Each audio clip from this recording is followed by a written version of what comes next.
Man, I watched that game twice, and that was crazy. I watched that crazy game twice, and these are my thoughts. What up, people? Welcome to the Push Wild Black Show. I'm your host, Christian, and this is the Bearscast for week 13. Bears lose a crazy one in OT, 30-27 to the Giants. It's the Giants, man. That shouldn't have happened. Look, this is going to be like half written, but I might go off on tangents. So I wrote this, but if I go off on tangents, then it is what it is. All right. So Bears lose a crazy one in OT, 30-27 to the Giants.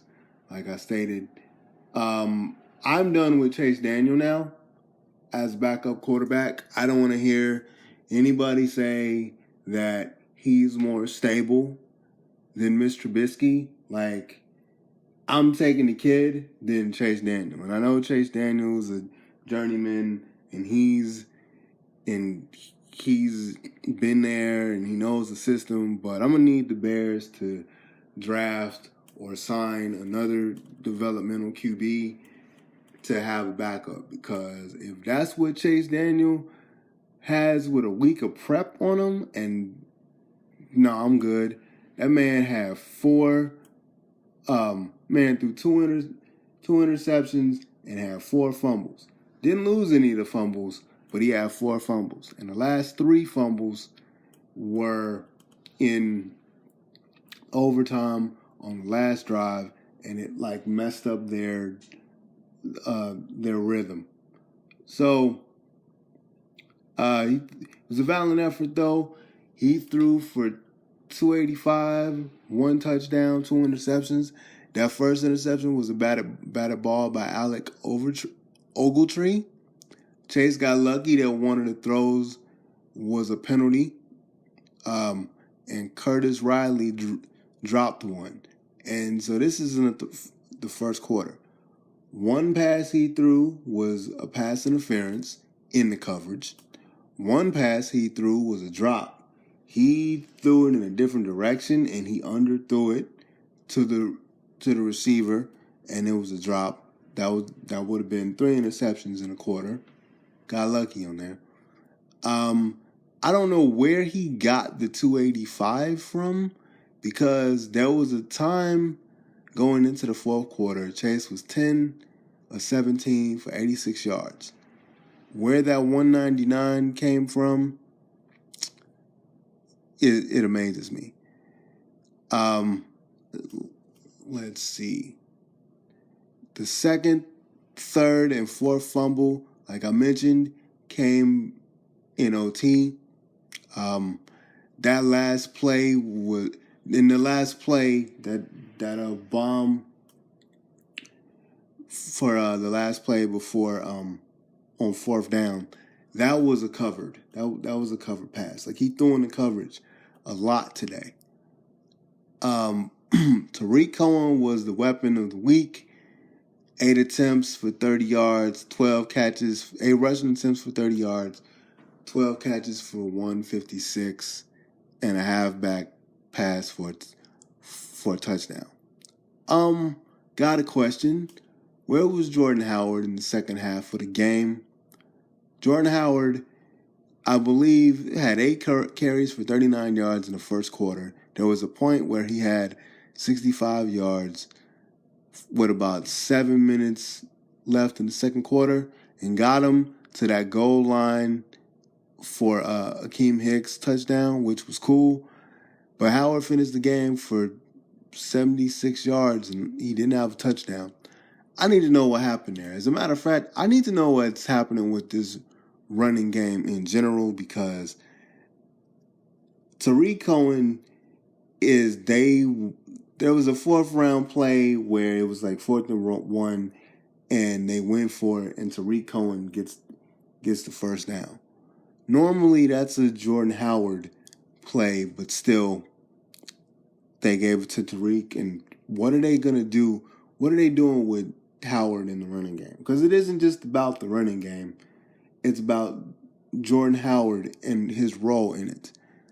From a defensive standpoint, I need to know what the where the rush was with Odell Beckham and that wide receiver pass, because that's part of their playbook now. Like the best pass that was thrown today by the Giants was by Odell Beckham with that 49 yards. I need to know where the defense was on that, and who blew the assignment to where let me see, Russell Shepard was open that far. Russell Shepard was wide open. Like, how was he that wide open to where he can just do a walk-in?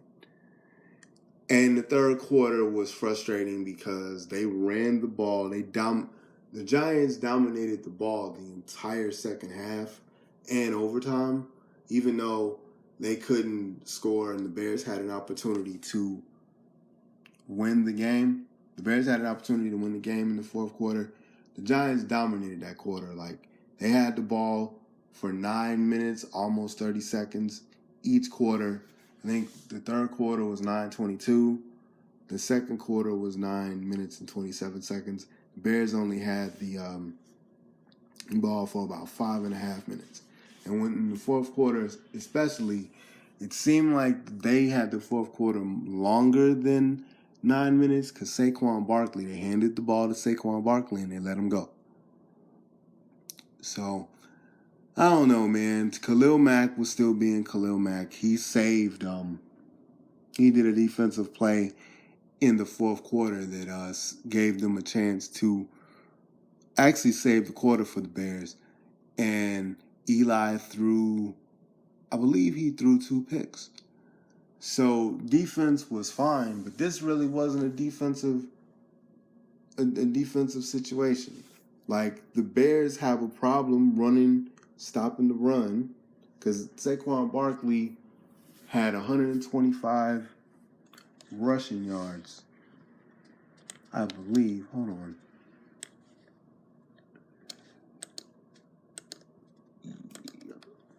Yeah, 125 rushing yards and 24 carries.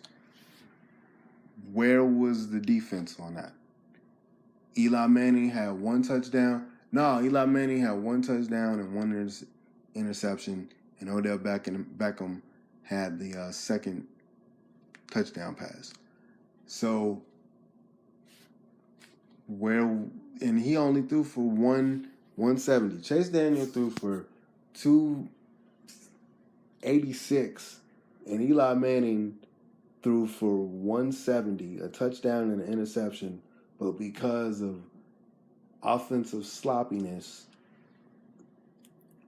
by the Bears, especially in that overtime, the Bears lose the game. That's frustrating. Like, and I don't want to hear anymore about how Chase Daniel is I don't want to hear that he's an upgrade. I don't want to, because I heard that when the Detroit game happened. Like, maybe Chase Daniel is more stable than Mitch Trubisky is. I listened to the Bears, to the news and the Bears post game after the local news here, and the concern is Mitch Trubisky's shoulder is getting better, but he's still day to day. I need him to play against the Rams. I don't need to see Chase Daniel for a third game, because it's the Lions. It's the Giants. They should have beat the Giants. There's no reason that the Bears should have lost this game at all. There were lapses defensively. There was horrible sequences offensively. Play calling was okay. I don't really have an issue with play calling, other than the fact that you abandoned the run in the second half.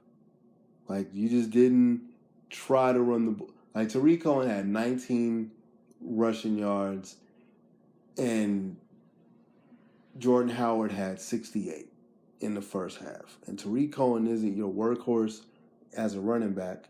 He's more of a receiver anyway, or a gadget play guy, which he did his job today. There was a gadget play in there, and he was a receiver. So he was a receiver out the backfield. Or in on screens and slants and stuff. So that was cool. Matter of fact, the drive that Chase Daniel's best drive was, I think it was a minute and 46 seconds left. Chase Daniel's best drive was in that last minute 46, which when they got to the end zone, he couldn't hit anything, and that was they got him to the point where they got him to the end zone, and Tariq Cohen did that halfback pass for a touchdown. Chase Daniel got him there, and that was his best drive during the game. So he did okay in that last minute or so, but his basic targets were Tariq Cohen. Like, Tariq Cohen made this game what it was, and gadget plays. But yeah, man, I'm not exactly happy about that whole situation at all. It's the Giants. Eli didn't play all right. They ran the ball. They basically gave the ball to Saquon Barkley and let him work. And Giants had a gadget play in them. And Odell Beckham threw the longest pass of the day, and no defense. So, I don't know, man. That's just my thoughts on the matter. It's more of a thought / rant. But yeah, I'm worried about the Rams, man, because even with the kid, it's going to be difficult with the kid.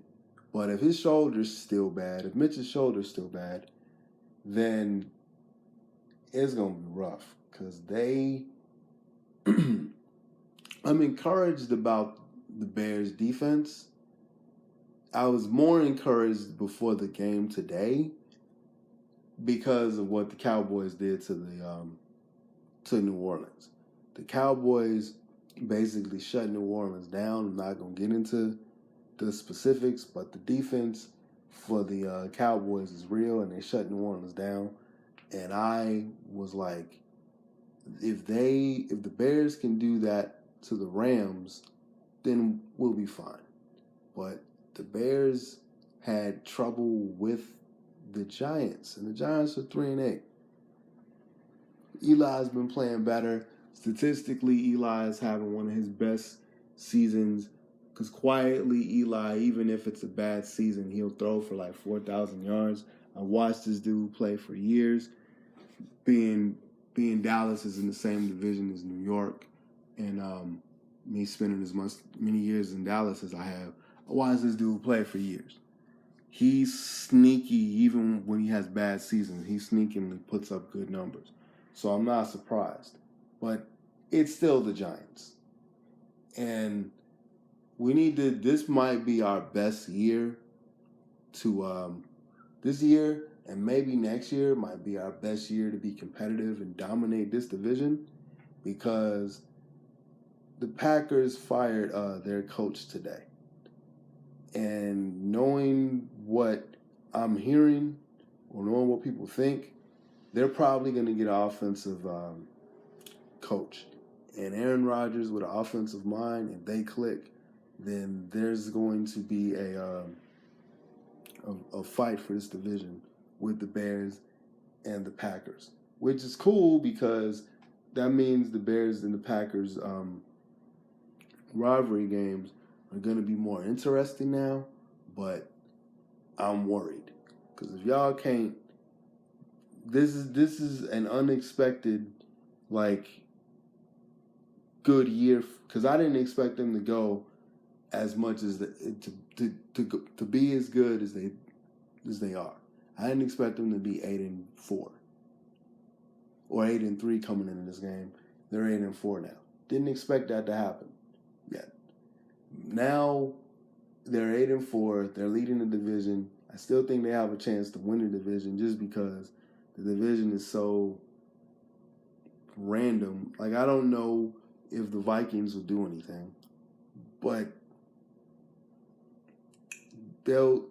I'm not sure. I don't know if the Vikings will do anything. I still think the Bears will win the division, even though the Rams game is a little bit more, I'm not as confident in the Bears to beat the Rams or to upset the Rams after today, but still, you never know.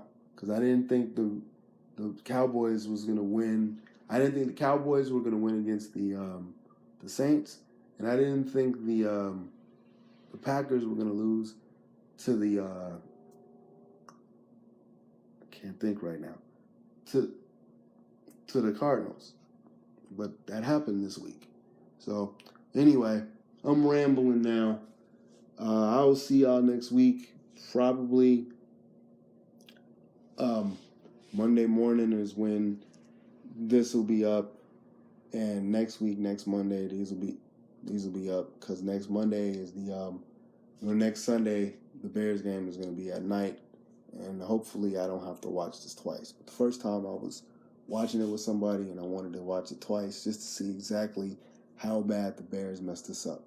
Follow me on Facebook, YouTube. The archives are on YouTube, because I'm going to have to take some of the podcast off of SoundCloud, the show. I got an Instagram page with all the graphics and stuff. Follow the show there.